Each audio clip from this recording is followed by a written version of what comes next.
어, 성경이 보이네?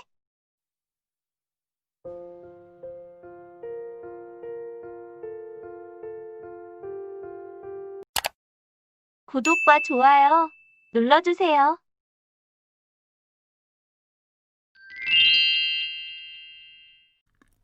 모세가 그의 장인 미디안 제사장 이드로의 양떼를 치더니 그 떼를 광야 서쪽으로 인도하여 하나님의 산 호렙에 이르매 여호와의 사자가 떨기나무 가운데로부터 나오는 불꽃 안에서 그에게 나타나시니라. 그가 보니 떨기나무에 불이 붙었으나 그 떨기나무가 사라지지 아니하는지라. 이에 모세가 이르되 내가 돌이켜 가서 이 큰 광경을 보리라. 떨기나무가 어찌하여 타지 아니하는고 하니 그때 여호와께서 그가 보려고 돌이켜 오는 것을 보신지라. 하나님이 떨기나무 가운데서 그를 불러 이르시되 모세야 모세야 하시매 그가 이르되 내가 여기 있나이다. 하나님이 이르시되 이리로 가까이 오지 말라. 내가 선 곳은 거룩한 땅이니 내 발에서 신을 벗으라. 출애굽기 3장 말씀입니다. 하나님은 모세를 변화시키기 위해서 40년을 기다리셨습니다. 패기왕성한 모세, 이집트의 왕자로서 자신의 힘으로 이스라엘 백성들을 구할 수 있다고 믿었던 모세를 훈련시키기 위해서는 40년의 세월이 필요했습니다. 광야에서의 40년을 통해서 모세는 이제 더 이상 이집트의 왕자도 아니고 자신의 힘으로 무엇을 할 수 있다고 자신하는 그런 젊은이도 아니었습니다. 오히려 4장 10절에서는 말을 잘못하는 입이 뻣뻣하고 혀가 둔한 자라고 하고, 그래도 하나님이 가라고 하시자 4장 13절에서는 마침내 오 주여 보낼 만한 자를 보내소서라고 합니다. 그러자 하나님은 모세에게 노하시며 말 잘하는 아론을 보내시고 지팡이로 이적을 행할 권세를 주십니다. 비유가 적절할지는 모르겠으나 김치를 담글 때 반드시 소금으로 배추를 절이지요. 너무 약하게 절이면 배추가 딱딱해서 먹기 힘들지만 이와 반대로 너무 많이 절이면 너무 부드러워져서 씹는 식감이 좋지 않습니다. 전 이 출애굽기 말씀을 보면서 하나님이 모세를 훈련시켜도 소금에 너무 절인 배추와 같이 오랫동안 시켰구나라고 생각을 했습니다. 모세 스스로가 이젠 나이가 들어서 아무것도 할 수 없는 그저 광야에서 양이나 치는 그렇고 그런 사람이라고 스스로 포기할 때까지 하나님은 훈련을 시키셨습니다. 정작 모세를 보내라 하시자 모세는 주여 전 아닙니다. 저는 아무것도 아니에요. 전 말도 못합니다. 이젠 나이가 들어서 힘도 없고요. 지금 할 수 있는 것은 그저 양을 기르는 목동일 뿐이랍니다. 이런 양이나 치는 목동에게 60만 명 이상이나 되는 사람들을 맡기다니요. 전 아닙니다. 보낼 만한 다른 사람을 보내세요. 이렇게 대답하고 있는 것입니다. 40년 전 모세는 자기의 힘으로 자기 백성을 구원할 수 있을 줄 알았습니다. 이집트의 왕자로서 모든 학문을 배웠고 무술을 익혔으며 추종 세력도 있었을 것입니다. 하지만 하나님은 그런 이집트 왕자 모세를 사용하지 않으셨습니다. 그리고 40년이라는 광야 생활을 통해서 아무런 볼품이 없는 힘도 다 쇠약해진 목동 모세를 사용하기 위해서 찾으십니다. 내가 나의 힘으로 하나님을 위해서 무엇인가 할 수 있다고 생각하시나요? 하나님은 그런 당신을 사용할 수가 없습니다. 그리고 광야로 당신을 내몰아 버리십니다. 그곳에서 지금까지 살아온 만큼의 세월을 더 살아서 가지고 있는 모든 것을 다 포기할 때까지 하나님은 기다리고 있는 것입니다. 다시 앞 본문으로 가보겠습니다. 모세가 하나님의 산 호렙에 이르러 불이 붙은 떨기나무에서 하나님을 만나게 됩니다. 떨기나무는 장미과에 속한 나무이기 때문에 가시가 많습니다. 여기서 떨기나무는 이스라엘 백성을 상징하기도 합니다. 고대 중동 지방은 울타리를 만들 때 가시나무로 만들어서 누구도 침범 못하게 합니다.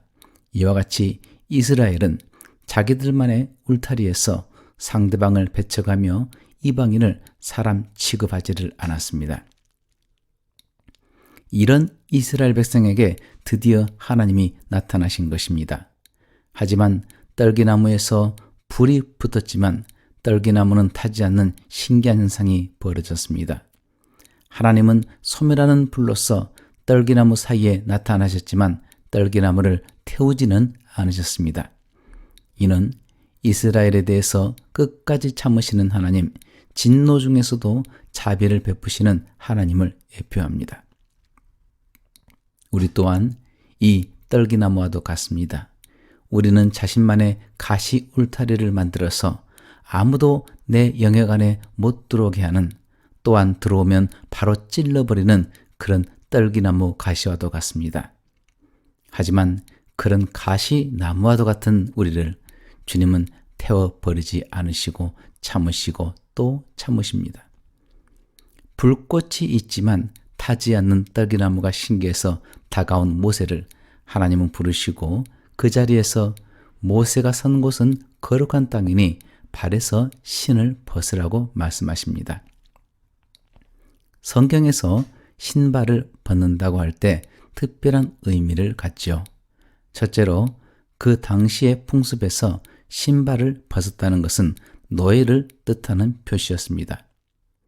고대 사회에서는 계급이나 신분에 따라서 신발의 종류가 달랐습니다. 그런데 신발을 신을 수 없는 부류가 있었으니 이는 노예들이었습니다. 노예는 짐승이나 물건과 같이 여겨졌기 때문에 신발을 신을 수가 없었던 것입니다. 모세는 하나님이 자신에게 신발을 벗으라고 했을 때 그것이 곧 무엇을 의미하는지 분명하게 알았습니다. 노예에게는 어떤 권리도 없습니다. 모세는 하나님 앞에서 신발을 벗음으로 자신이 어떤 권리도 주장할 수가 없는 하나님의 노예임을 시인하였고, 이렇게 변화된 모세를 하나님은 사용하셔서 이스라엘 민족을 젖과 꿀이 흐르는 가나안 땅으로 인도하셨던 것입니다. 둘째로, 신발을 벗는다는 것은 권리의 포기를 말합니다. 옛 이스라엘에서는 물건 매매 등을 할 때 상대방에게 자신의 신발을 벗어줌으로써 자기의 권리 포기나 소유권 양도를 하였습니다. 룻기 말씀을 보도록 하겠습니다. 옛적 이스라엘 중에는 모든 것을 무르거나 교환하는 일을 확정하기 위하여 사람이 그의 신을 벗어 그의 이웃에게 주더니 이것이 이스라엘 중에 증명하는 전례가 된지라. 이에 그 기업 물을 자가 보아스에게 이르되 내가 너를 위하여 사라 하고 그의 신을 벗는지라. 룻기 4장 말씀입니다. 보아스가 룻의 기업을 이으려고 했지만은 보아스보다 더 가까운 친척이 있어 그 친척을 불러 룻의 기업을 이으라고 했습니다. 하지만 보아스의 친척은 룻의 기업을 물러받게 되면 손해볼 것을 알았습니다. 룻이 죽을 때까지 그를 보호해야 되고 룻과 결혼해서 낳게 된 아들도 그의 아들이 아닌 엘리멜렉 가문의 아들이 되고 그 아이가 자라서 성인이 되면 토지 또한 엘리멜렉 가문의 토지가 되기 때문에 그는 신발을 벗음으로써 룻과 결혼하는 것을 포기하겠다는 결정을 하게 된 것입니다. 이와 같이 신을 벗는다는 것은 권리를 포기한다는 뜻입니다. 모세는 하나님의 종이 되어 그의 백성들을 구원하기 위해 내 권리를 포기하라는 부름을 받은 것이었습니다. 열왕기상을 보도록 하겠습니다. 그가 이르되 당신의 하나님 여호와께서 살아계심을 두고 맹세하노니 나는 떡이 없고 다만 통에 가루 한 웅큼과 병에 기름 조금뿐이라. 내가 나뭇가지 둘을 주어다가 나와 내 아들을 위하여 음식을 만들어 먹고 그 후에는 죽으리라. 엘리야가 그에게 이르되 두려워하지 말고 가서 내 말대로 하려니와 먼저 그것으로 나를 위하여 작은 떡 한 개를 만들어 내게로 가져오고 그 후에 너와 내 아들을 위하여 만들라. 이스라엘의 하나님 여호와의 말씀이 나 여호와가 비를 지면에 내리는 날까지 그 통의 가루가 떨어지지 아니하고 그 병의 기름이 없어지지 아니하리라 하셨느니라. 그가 가서 엘리야의 말대로 하였더니 그가 엘리야와 그의 식구가 여러 날 먹었으나 여호와께서 엘리야를 통하여 하신 말씀같이 통의 가루가 떨어지지 아니하고 병의 기름이 없어지지 아니하니라. 열왕기상 17장 말씀입니다. 이 과부는 한 끼 식사를 만들 수 있는 아주 조금의 음식만을 가지고 한 덩어리의 작은 빵을 만들어 먹고는 어린 아들과 함께 죽기만을 기다리려고 했는데 엘리야가 그녀에게 다가와서 떡을 달라고 하는 것입니다. 그녀 자신도 굶주려 죽을 지경인데 어떻게 저 사람은 이 적은 음식을 달라고 할 수 있을까 하며 기가 막힌 얼굴로 서 있었음에 틀림없습니다. 그럼에도 불구하고 하나님의 사람이 먹을 것을 달라고 구하던 그 순간에 그녀 안에서 무언가가 일어났음이 틀림없습니다. 그래, 이것을 주어버리자. 그래봐야 내가 이것 외에 잃을 것이 무엇이 있겠는가. 그래서 그녀는 자신의 소유를 포기하였습니다. 그녀는 마지막 남은 한 움큼의 밀가루로 떡을 만들어 엘리야에게 주었고 그 뒤 엘리야는 그 과부와 소년에게 앞으로 먹을 양식이 풍성하도록 축복해주고 떠났습니다. 여기에 영적인 원칙이 있습니다. 하나님은 그녀에게 떨어지지 않는 통의 가루와 마르지 않는 병의 기름을 주시기 이전에 그녀의 소유에 대한 권리 포기를 요구하신 것입니다. 하나님은 사람들의 육신적인 필요와 영적인 필요들을 채워주기를 원하십니다. 하지만 그러기 위해서는 먼저 모세와 같이 과부와 같이 자신의 소유를 먼저 포기하는 것이 필요합니다. 하나님이 어떤 것을 포기하라고 하시는 이유는 우리에게 무엇인가 더 좋은 것을 주실 것이 있다는 것입니다. 이것이 바로 하나님 나라의 법칙이지요. 즉, 어떤 좋은 것을 포기하면은 무엇인가 더 귀한 것을 받게 되는 것입니다. 당신이 당신의 권리를 포기한다면 분명 하나님 앞에서 더 큰 특권을 부여받게 될 것입니다. 내 신발을 벗으라.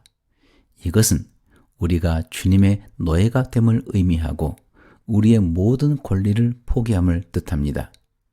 모세와 같이 신발을 벗어야 하나님께 쓰임을 받을 수가 있고 과부와 같이 자신의 모든 소유를 포기해야 풍성한 양식을 부어주시는 하나님의 은혜를 우리는 누릴 수가 있게 될 것입니다.